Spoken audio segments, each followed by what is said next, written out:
The first rays of morning light filtered through gossamer curtains, and Theodora Winter found herself frozen in place, heart thundering against her ribs. Someone lay beside her in bed, their breathing soft and steady. The scent of lavender and something older, like aged parchment, filled her nostrils. She hadn't gone to sleep with company.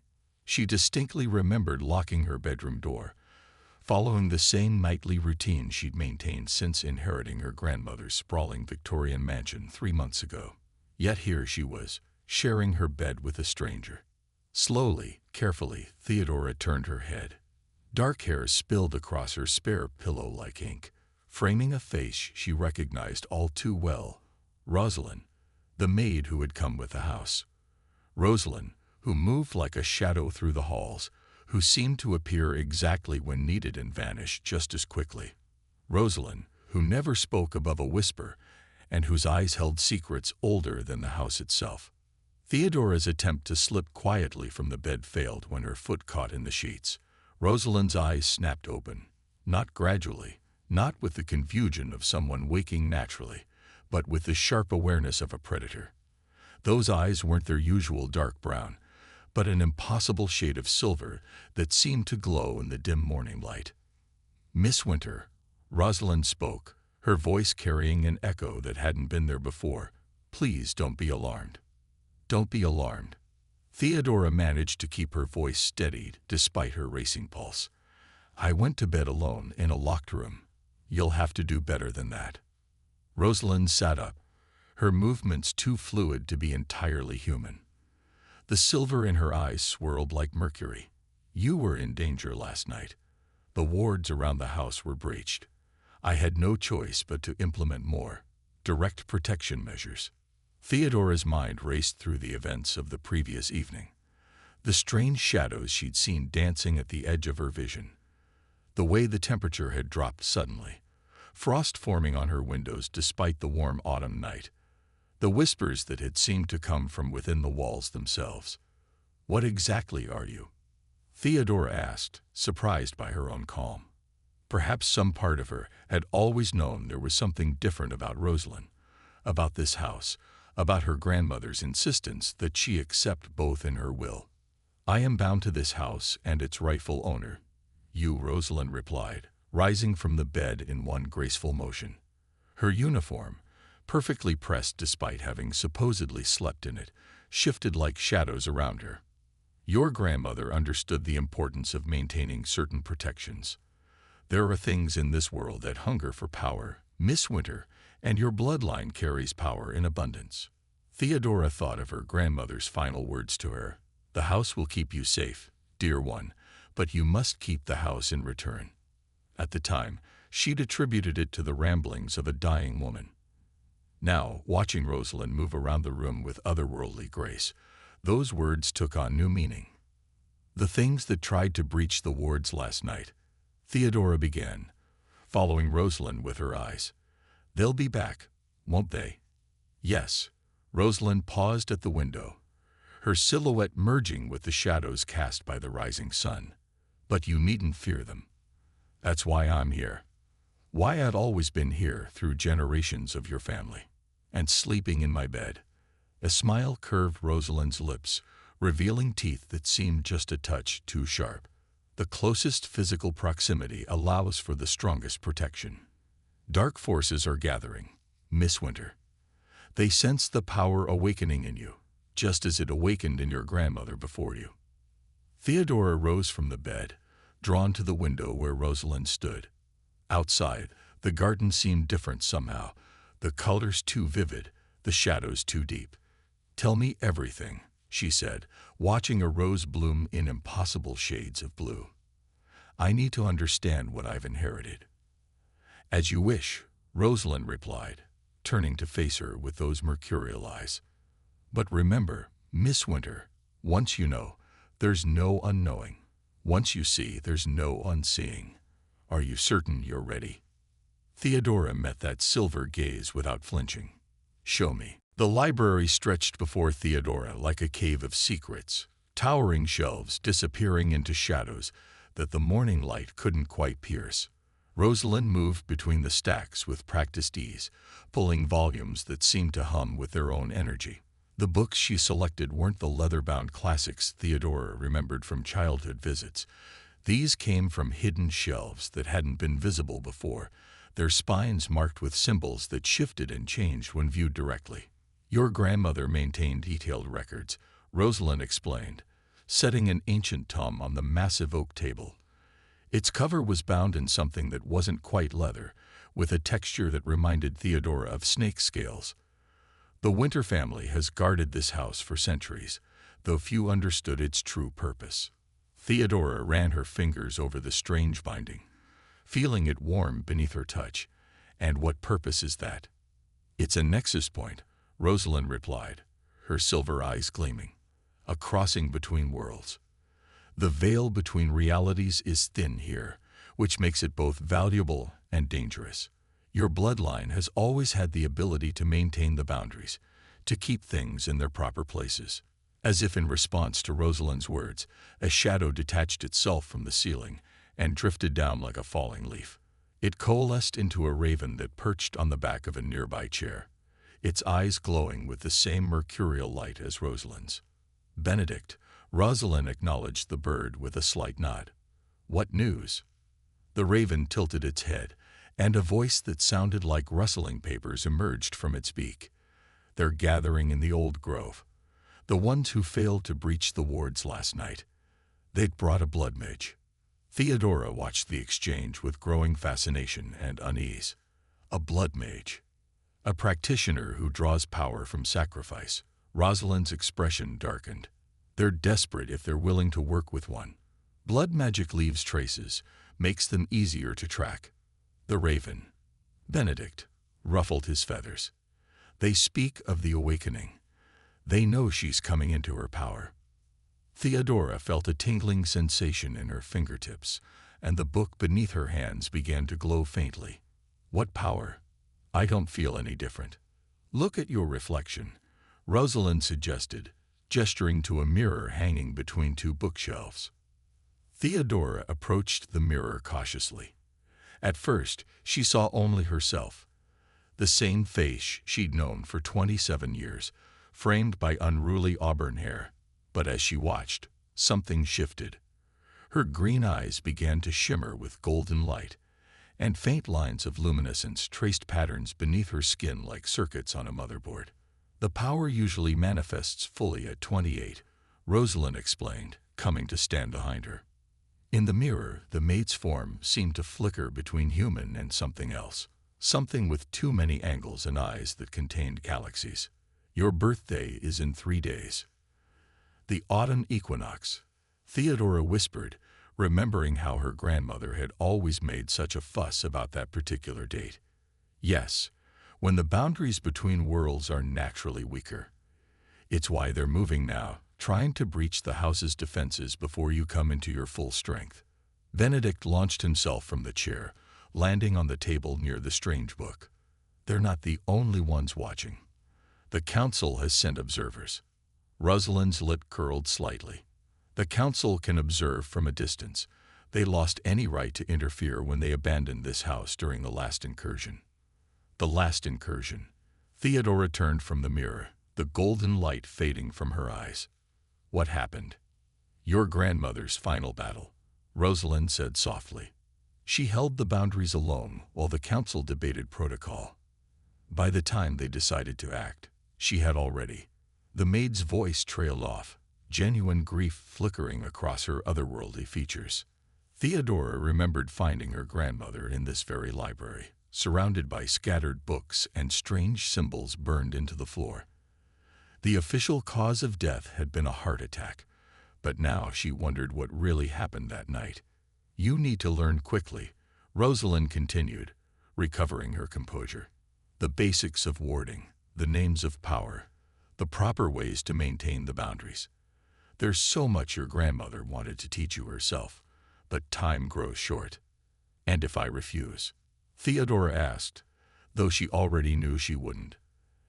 If I walk away from all this, the power in your blood won't fade, Benedict answered before Rosalind could.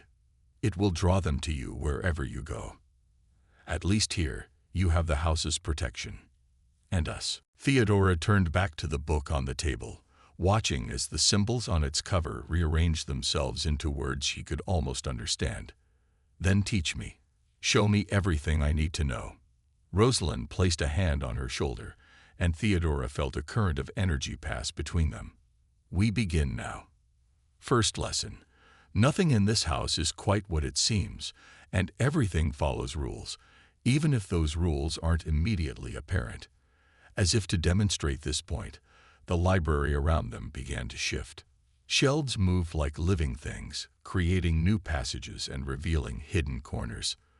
The morning light took on a green tinge, and the air filled with the scent of old magic and possibility.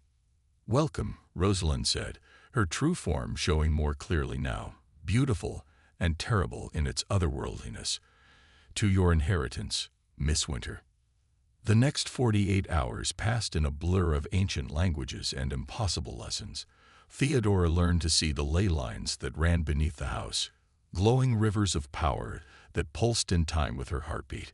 She discovered that every mirror in the mansion served as a potential doorway, and that the greenhouse contained plants from worlds that had never known an earthly sun. But it was the basement that held the greatest secrets. Mind your step, Rosalind cautioned as they descended the narrow stone staircase. The walls here were older than the house above, carved with symbols that moved like living things. The lower levels don't always maintain consistent geometry. As if to prove her point, the staircase suddenly spiraled in a way that defied physics, leaving Theodora's stomach lurching.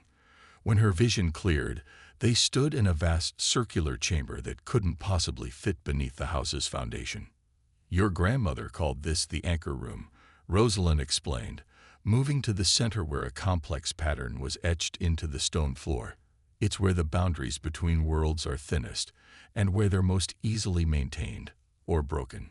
Benedict swooped down from somewhere above, his wings stirring air that tasted of ozone and possibility. Movement in the grove. The blood mage has begun preparations. Theodora felt the weight of time pressing down on her. Less than 24 hours until the equinox, until her 28th birthday. Until whatever power sleeping in her blood fully awakened. Show me what I need to do, she said, stepping into the center of the pattern. The moment her feet touched the carved lines, they began to glow with that same golden light she'd seen in her eyes. Rosalind's form shifted more dramatically in this room, her human appearance falling away like water. What stood before Theodora now was a being of living shadow and starlight, with wings that seemed to be made of midnight and eyes that held entire universes. The first thing you must understand, Rosalind's voice echoed with harmonics that made the air vibrate, is that what you see isn't the full truth of things. Reality here is negotiable. To demonstrate, she reached out with a hand that was sometimes flesh and sometimes stardust, touching the air between them. Reality rippled like disturbed water, and suddenly Theodora could see them, the threads that held the world together, the spaces between spaces, the delicate barriers between dimensions that her family had been tasked with protecting. It's beautiful, she whispered, reaching out to touch one of the gleaming threads. The moment her fingers made contact, a surge of power rushed through her body. Images flooded her mind. Other worlds, other times, other possibilities. She saw creatures of light and shadow, beings that defied description, realms where the laws of physics were more like gentle suggestions. Careful, Rosalind cautioned, steadying her with a touch that sent sparks of electricity dancing across Theodora's skin. Too much exposure too quickly can be overwhelming. But Theodora barely heard her. Something else had caught her attention, a dark spot in the tapestry of reality, a place where the threads were fraying. There, she pointed. Something's wrong there. Benedict landed on a nearby pillar, his form growing larger, more corvid than raven. The blood mage's work. They're trying to create a tear. Why? Theodora asked, though part of her already knew the answer. Power. Rosalind's voice held ancient sadness. Always power. Some believe that by breaking the boundaries, they can harness the energy that flows between worlds. They don't understand, or don't care, that doing so would destroy the delicate balance that keeps reality stable. A tremor ran through the chamber, and the fraying spot pulsed with sickly red light. Theodora felt it like a wound in her own flesh, a wrongness that made her newly awakening power recoil. "They're starting early," Benedict's voice carried alarm. "The equinox is still hours away." "They're desperate." Rosalind moved to examine the weakening barrier, her wings casting ever-changing shadows. They know that once Miss Winter comes into her full power, their chance will be lost. Another tremor, stronger this time. Dust fell from the ceiling that wasn't really a ceiling, and the carved patterns beneath their feet flared with warning light. Theodora felt something stir in her blood, a power older than the house, older than her family line. It rose up like a tide, golden light spilling from her skin. The threads of reality seemed to reach for her, recognizing something in her that she was only beginning to understand herself. "What's happening to me?" she gasped as the power continued to build. "You're awakening." Rosalind's many eyes widened. "It's beginning early." The blood mage's attempts to breach the barriers must have triggered it. The chamber filled with golden light as Theodora's power continued to surge. The threads of reality sang to her now, a symphony of cosmic forces that she somehow understood on a level deeper than conscious thought. But with that understanding came awareness of the danger they faced. "The tear," she pointed to the weakening spot. "If it fully opens, catastrophe." Benedict finished grimly. "The barriers between worlds will collapse. Reality itself will unravel." Theodora took a deep breath, feeling the power pulse through her veins like liquid starlight. "Then we don't let that happen." She stepped forward, raising her hands toward the fraying threads. "Show me how to fix it." Rosalind moved to stand beside her, true form blazing with otherworldly energy. "Together then, Miss Winter. Let me show you how to rewrite the rules of reality itself." Golden light poured from Theodora's hands as she wove reality back together, guided by Rosalind's instruction. Each movement felt both foreign and familiar, as if her body remembered skills her mind had never learned. The fraying spot in the barrier pulsed with angry red energy, fighting against her attempts to repair it. "They're pushing back." Benedict warned from his perch, now grown to the size of a horse, his feathers gleaming with constellation patterns. "The blood mage has begun the ritual in earnest." Theodora felt it, a dark tide rising against her power, trying to tear open what she sought to mend. Through the weakening barrier, she caught glimpses of the grove beyond the house's boundaries. Hooded figures stood in a circle around a central figure, whose hands dripped with something too dark to be natural blood. "Focus," Rosalind's voice anchored her as reality rippled around them. "Remember what I showed you. The threads want to be whole. Guide them, don't force them." Sweat beaded on Theodora's forehead as she worked, her newly awakened power singing through her veins. The carved patterns beneath her feet blazed brighter, responding to her efforts. But for every tear she mended, the blood mage's ritual created two more. "This isn't working fast enough," she gasped, feeling the strain of maintaining multiple repairs at once. "We need to stop them at the source." Rosalind's galaxy-filled eyes narrowed. "The grove is beyond the house's direct protection. If you go out there, they'll be waiting." Benedict finished, spreading his starlit wings. "But she's right. We're fighting the symptoms, not the cause." Another surge of dark energy battered against the barriers, and Theodora felt it like a physical blow. Images flashed through her mind, creatures waiting in the spaces between worlds, hungry things that would devour reality itself if given the chance. She saw what would happen if the blood mage succeeded. The walls between worlds dissolving, chaos pouring through, everything she knew and loved being unmade. "My grandmother," she said suddenly, remembering something. "The night she died. She went out to face them, didn't she?" Rosalind's form flickered with what might have been grief. "She did. The council had abandoned us. The barriers were failing, and she chose to take the fight to them. She succeeded in driving them back, but the price. Tell me what really happened to her." The chamber grew still, even the glowing threads of reality seemed to pause in their dance. When Rosalind spoke again, her voice carried the weight of ancient sorrow.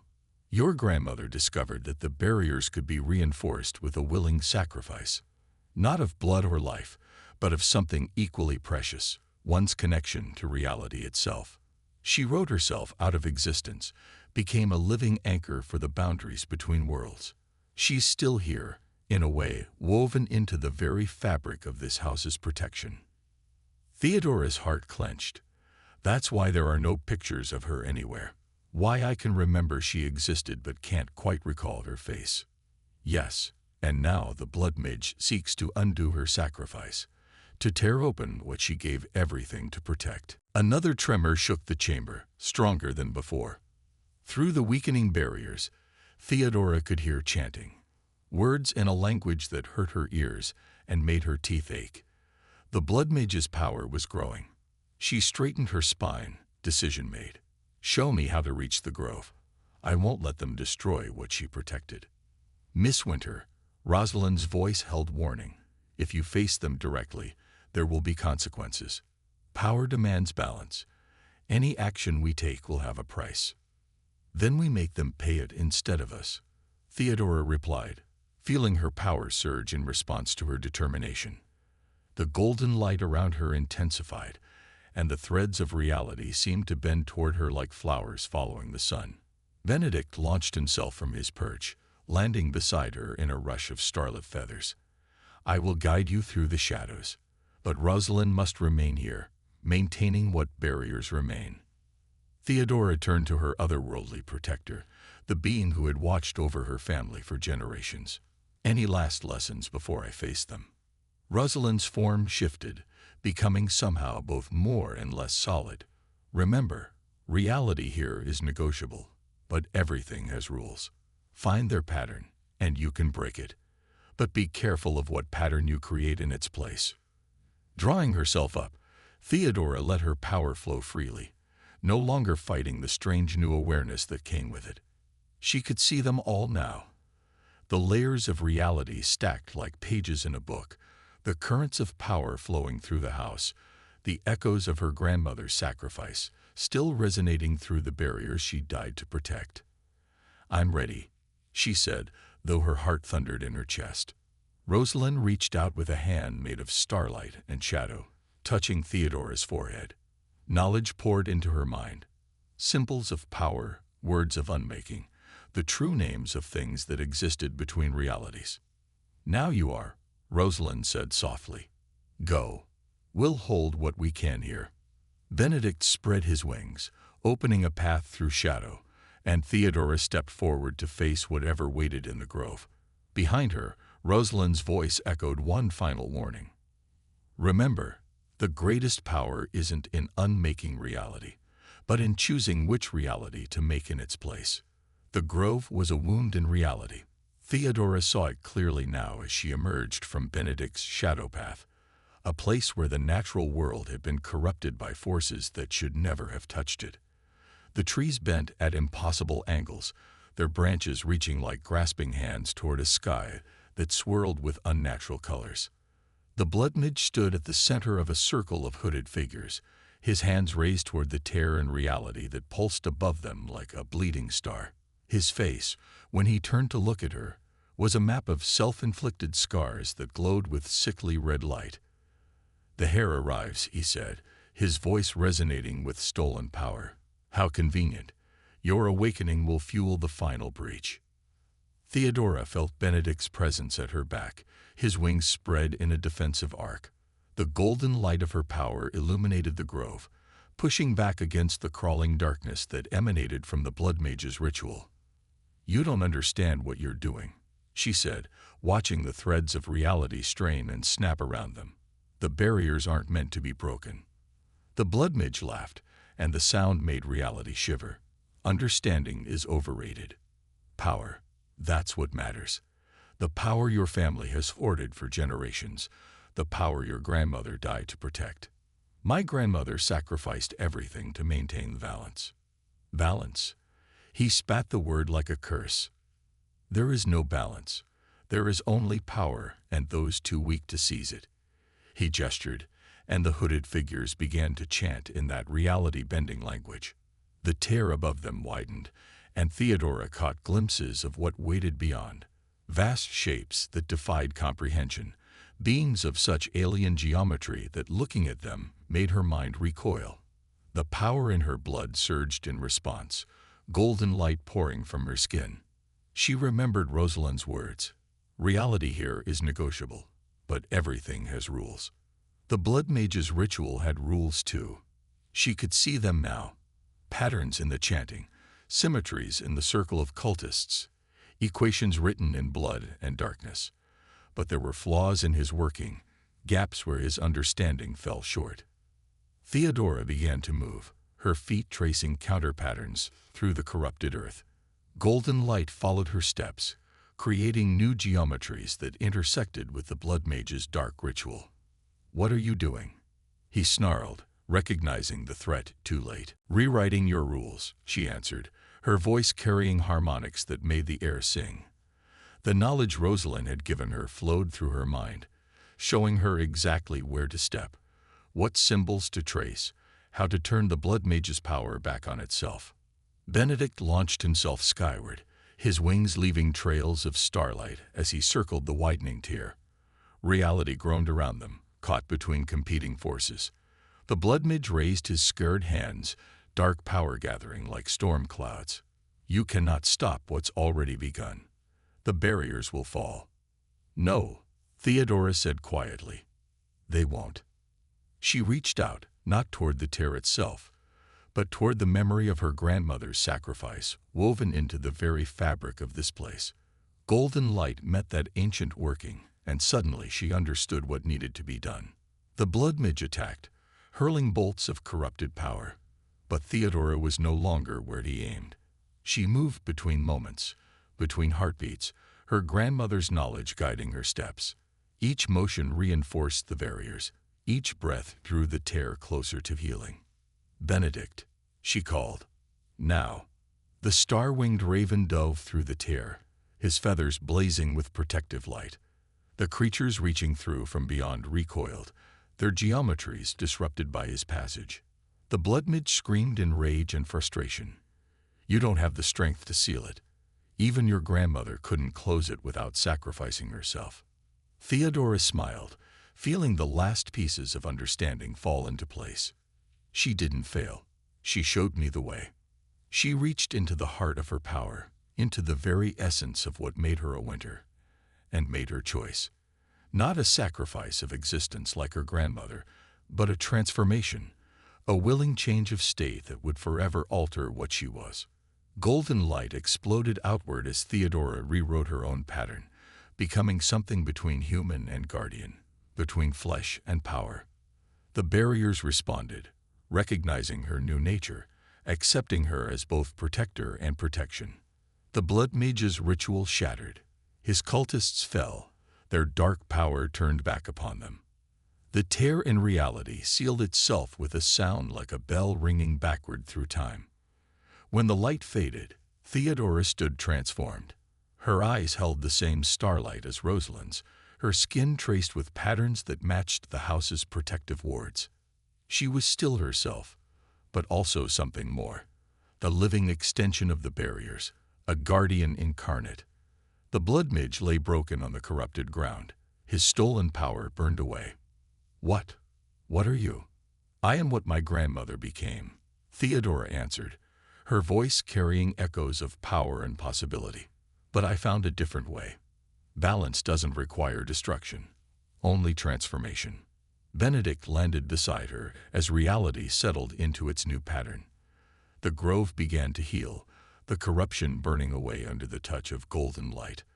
Above them, the sky cleared to reveal the first light of dawn.